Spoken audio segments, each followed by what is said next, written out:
Oh, iya, La iya, iya. tahtakir man dunaka wa likulli syai'in Syai'in maziyah. maziyah. Jangan kamu hina sesuatu karena segala sesuatu itu ada Ada keistimewaan. keistimewaan. Persepsikan orang Ha. baik, kita punya prasangka baik, maka kita Hmm. juga akan mendapatkan cermin yang sama, kira-kira gitu. Ah, Walaisa akhu ilmin kaman huwa jahilu. jahilu. Belajarlah kamu, ya kan? Ta'allam Ya, falaisal mar'u yuladu an. Karena orang itu nggak dilahirkan pintar. dalam keadaan pintar. Nah, Betul, kita harus betul. belajar. Nah, ini nasihat-nasihat ini membangkitkan semangat kita. Kita harus belajar.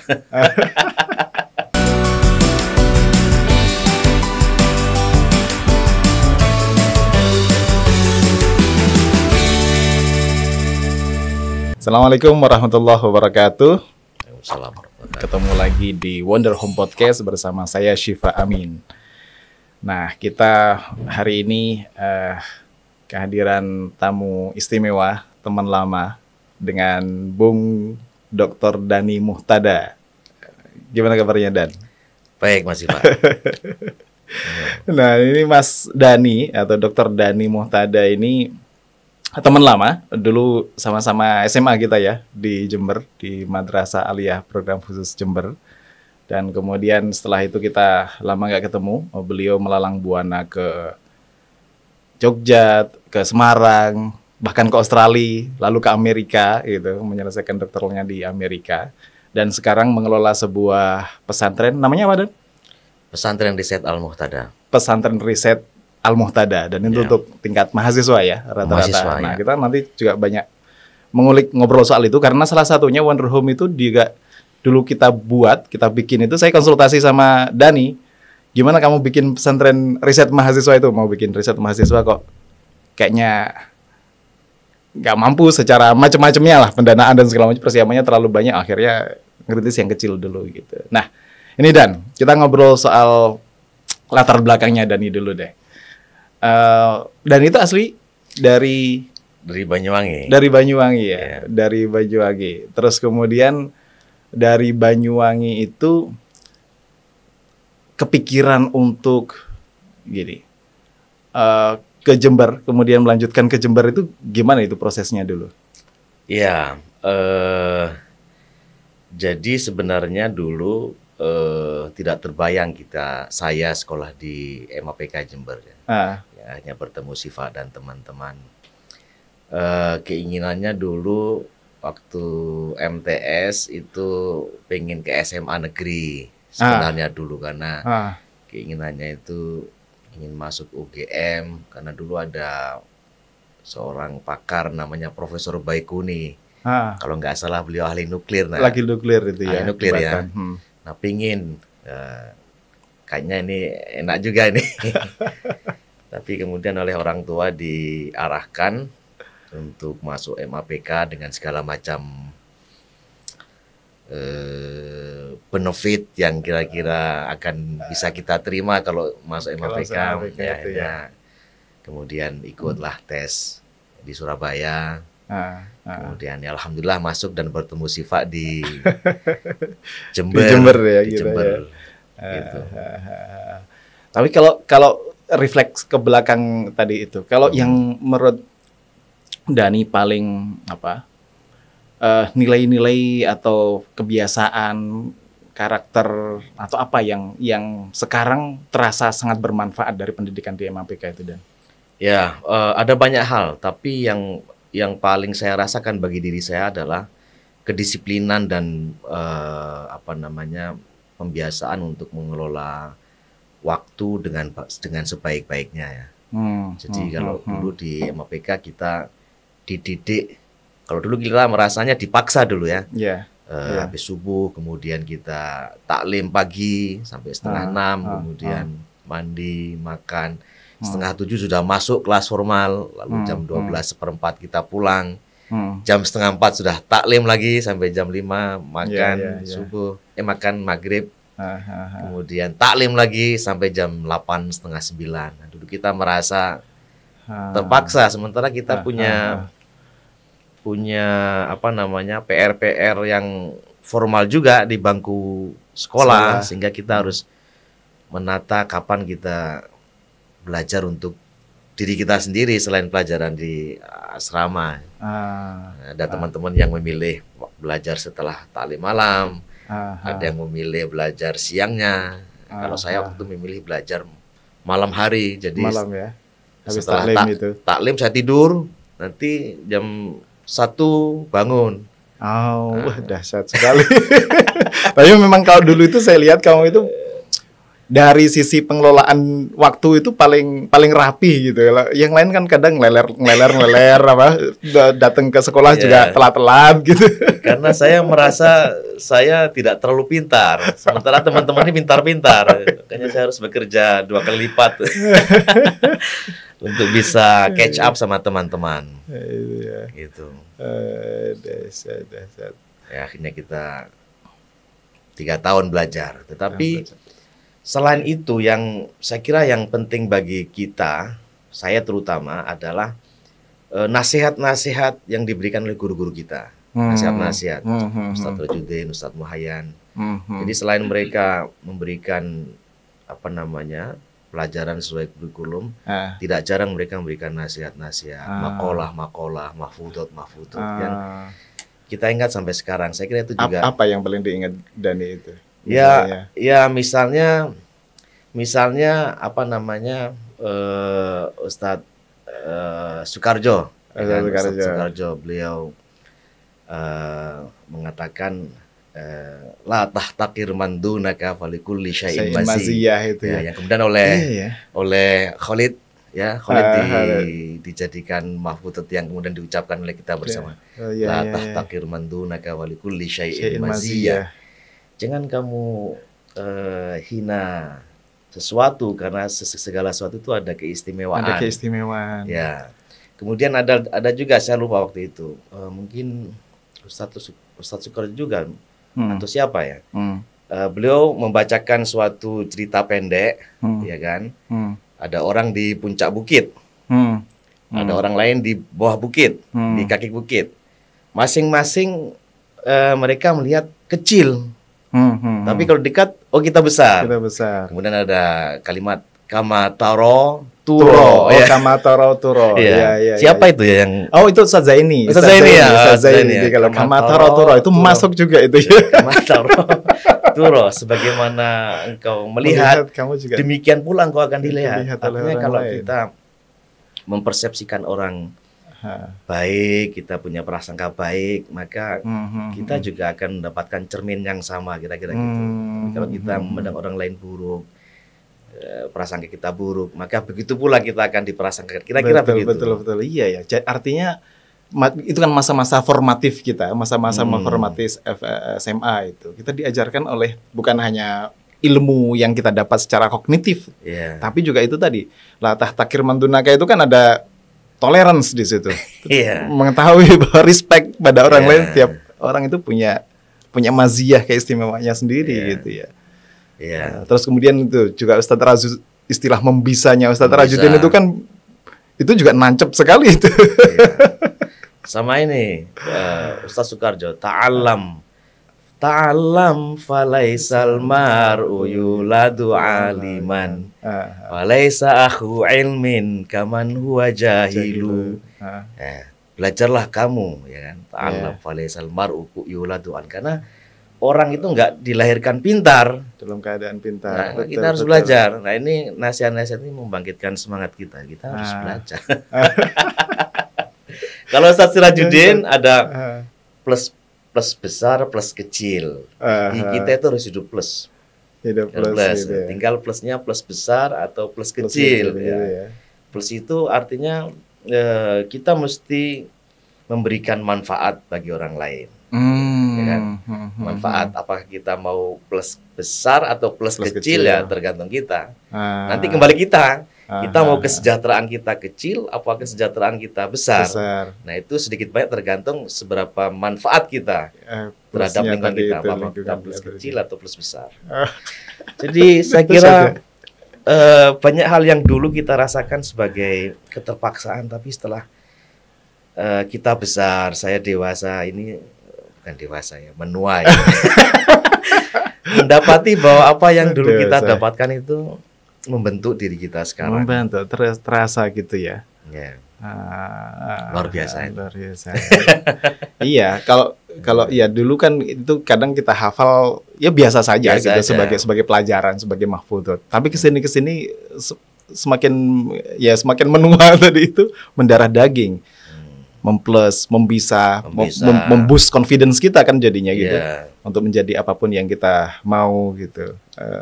Dan salah satu kebiasaan juga Dani yang saya perhatikan juga beberapa teman itu adalah menuliskan semuanya tadi itu, rekaman di sininya ada, di rekaman di sininya juga kuat gitu. Iya, diary, catat apa yang kita alami, sesuatu yang kalau kita baca sekarang jadi lucu atau tapi itu membentuk ini apa namanya, melatih kemampuan kita untuk merefleksikan apa yang terjadi di sekitar kita. Betul, karena menulis itu kan juga ada katarsis di situ, ada refleksi di situ, juga menyembuh stres kita kadang itu kan. Habis nulis itu beda rasanya. Sebenarnya begini sih Pak, kenapa saya memilih belajar malam itu juga karena stres sebenarnya. Gitu.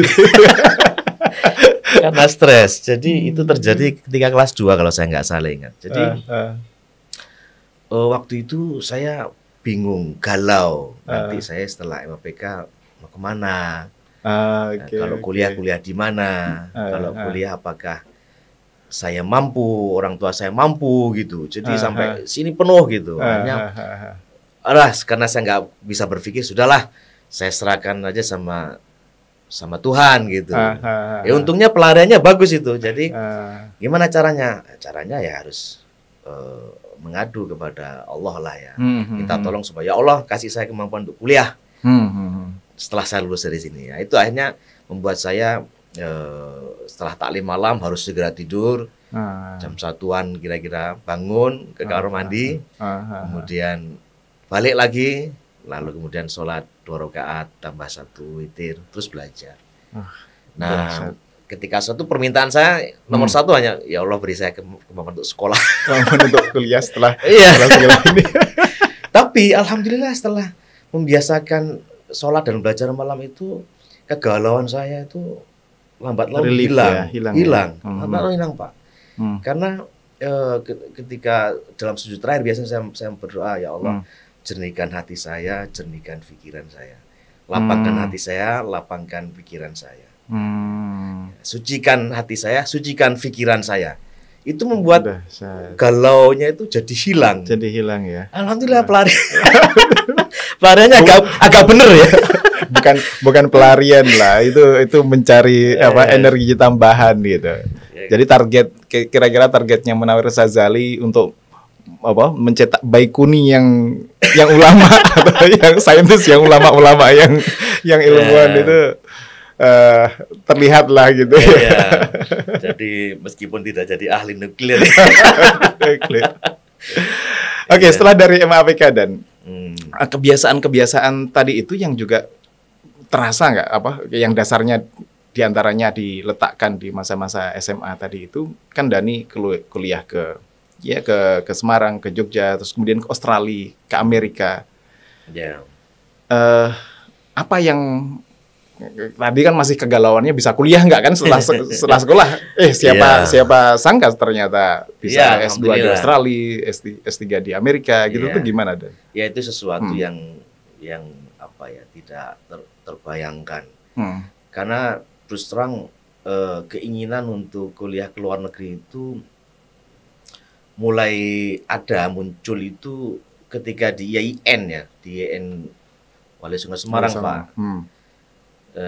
Dulu itu ada salah satu dosen berpulang dari Chicago, namanya Pak Qadri Azizi. Pak Qadri Azizi. Dr. Qadri Abdullah Azizi. Beliau pulang dari University of Chicago.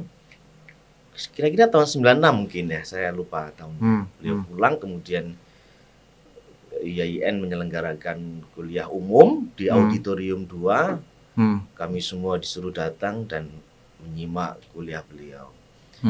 Saya lupa materi kuliah umum, tapi yang saya ingat sampai sekarang adalah gaya beliau bicara, mimik beliau, cara beliau menyampaikan.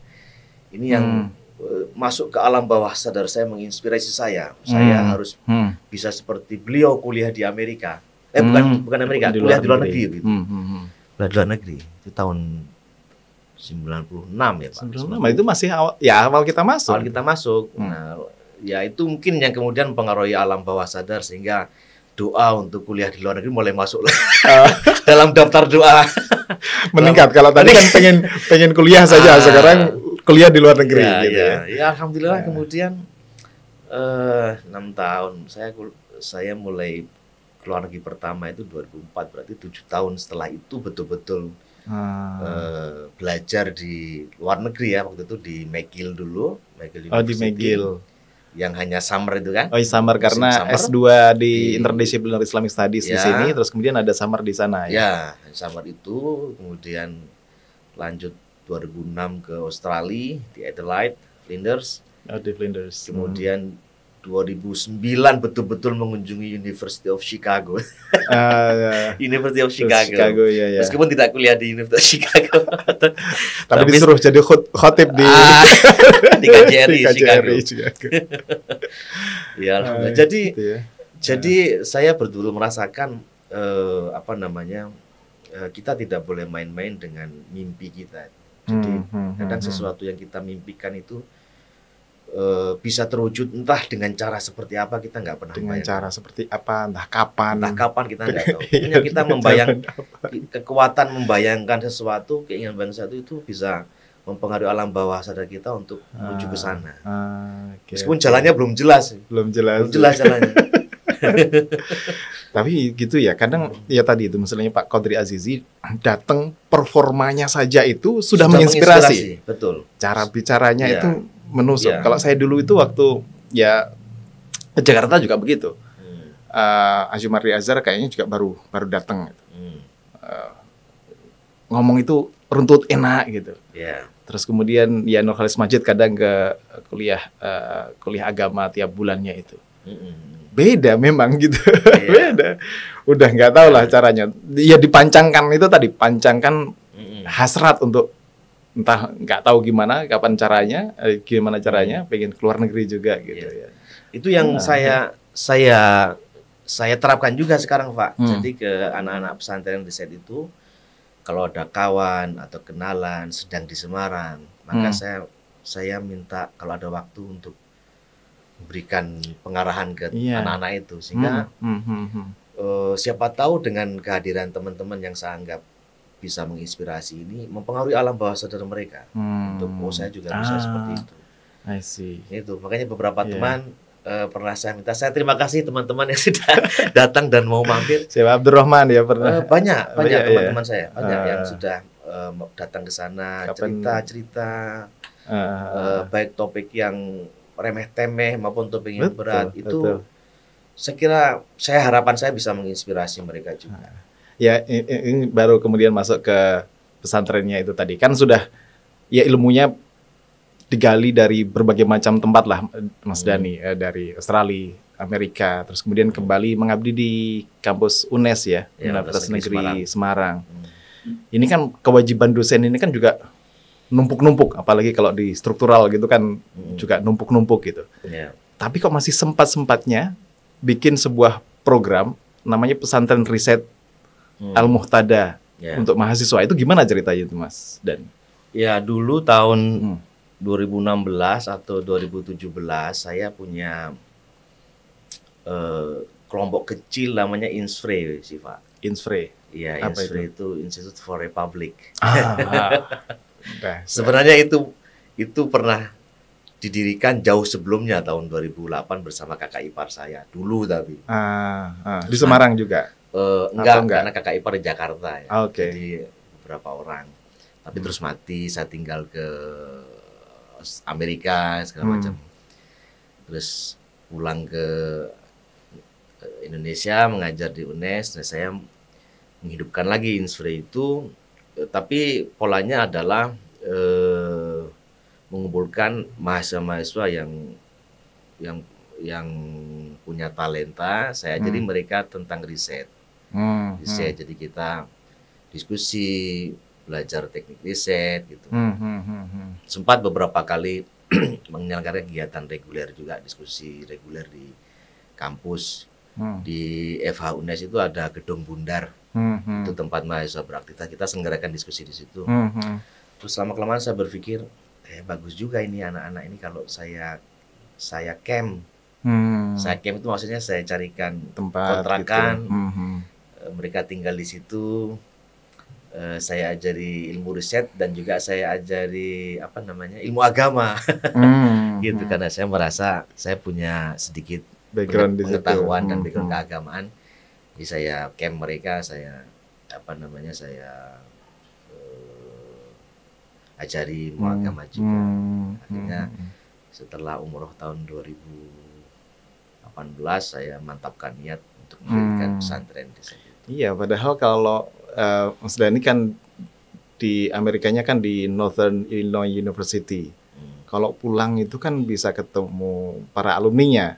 Anies Baswedan, Philip Vermonte, bergiat apalagi di political science gitu. Bisa jadi entah politisi, entah pakar survei atau polling di segala macam yang bisa moncer lah. Tapi pilihannya kok ini pilihan non mainstream ya, bukan seorang political scientist gitu. Karena karena saya lihat apa yang di depan aja. Apa yang di depan. Jadi di depan ada ladang dakwah lah kalau bagi saya, dakwah. Ya, ada mahasiswa-mahasiswa yang punya kemampuan, punya basic, punya talenta, kemampuan, basic kemampuan yang bagus. Kalau kita poles dan kita iringi dengan pengetahuan atau kemampuan agama yang bagus, saya kira akan. Itu tahun 2017 dan ya. 2018 saya membuka mulainya pertama kali. Jadi mulai beroperasi 12 Agustus 2018 dengan jumlah santri waktu itu 17 orang. Oh, dimulai dari 17 orang itu. Jadi ngontrak 2 rumah. Satu rumah putra, satu rumah putri. Nah, yang satu rumah putri itu waktu itu bantuan dari seorang kawan. Jadi saya ngontrak untuk putra, satu orang putri itu waktu itu bantuan dari kawan dekat ini. Dr. Nasih namanya bantu. Oh ya.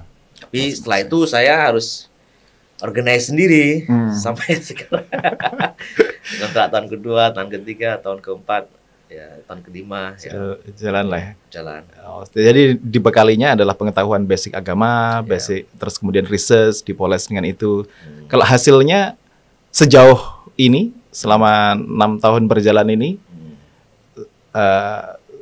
sebagaimana ekspektasi awal atau gimana?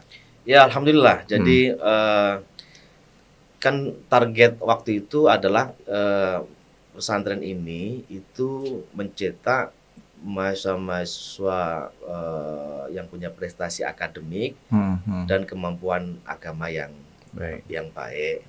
Kalau kemampuan agama itu kan ukurannya abstrak ya, amal, akhlak, ibadah gitu. Tapi kalau yang akademik kan bisa diukur. Satu paling gampang IP. Nah, anak santren ini ya IP-nya saya kira ya bagus lah. Above rata-rata lah, above average. Kemudian prestasi akademik yang paling kelihatan prestasi mawapres fakultas, mawapres utama di UNES ini kebetulan tahun mawapres tahun 2021, mawapres utama 2022, mawapres utama 2023 semuanya dari pesantren Riset. Hat-trick gitu. Berturut-turut. Jadi kontribusi juga buat kampus. Ya. Artinya apa itu namanya? Mawapres-mawapresnya mewakili kampus. Ya, memang saya sengaja saya buat kegiatan-kegiatan di asrama itu mendukung pencapaian mahasiswa di kampus.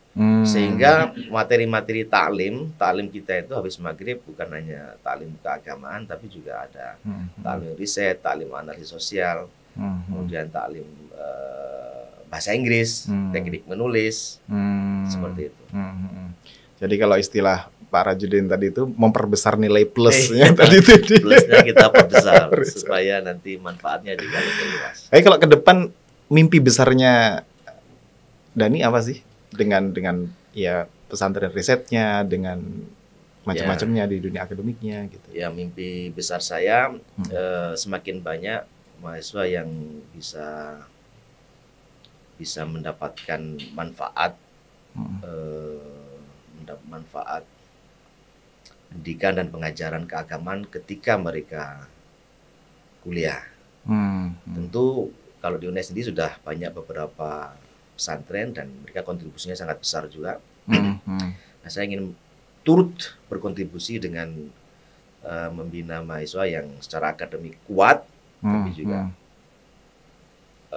kemampuan dan pemahaman keagamaannya juga bagus. Bagus ya. Karena tantangan kita kan semakin kesini semakin semakin besar, makin kompleks gitu.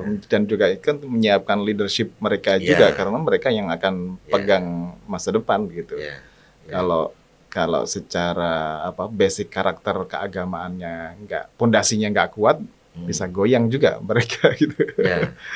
Apa yang disebut sebagai bonus demografi banyak itu bisa jadi bencana malah kalau nggak disiapkan. Dan Mas Dani kontribusi di situ melalui itunya ya. Karena begini Pak, kita ini kan bukan pengalaman ya, kita sudah terbiasa menerima beasiswa. Kita berdua ini. Dari SMA ya? SMA kuliah. Jadi S2, S3 kita selalu sekolah dengan beasiswa. So it's time for giving back. Time for giving back. Kita memberikan apa yang kita bisa aja. Karena kita sekolah juga dibiayai oleh banyak tangan gitu. Oke Dan. Itu dulu ya. Terima kasih Kapan-kapan ngobrol lagi. Ini masih obrolan reuni saja. Jadi ini bagian dari, kalau dulu kan nulis diarenya itu kan pakai tangan. Ini mengabadikan kenangan dengan kamera. Kapan-kapan ngobrol lagi soal ekspertisnya Mas Dani di bidang hukum, bidang politik, insya Allah kapan-kapan. Insya Allah. Makasih dan sukses selalu. Terima kasih. Sukses buat Wonder Home Library juga. Makasih. Ketemu lagi, insya Allah. Assalamualaikum warahmatullahi wabarakatuh. Waalaikumsalam warahmatullahi wabarakatuh.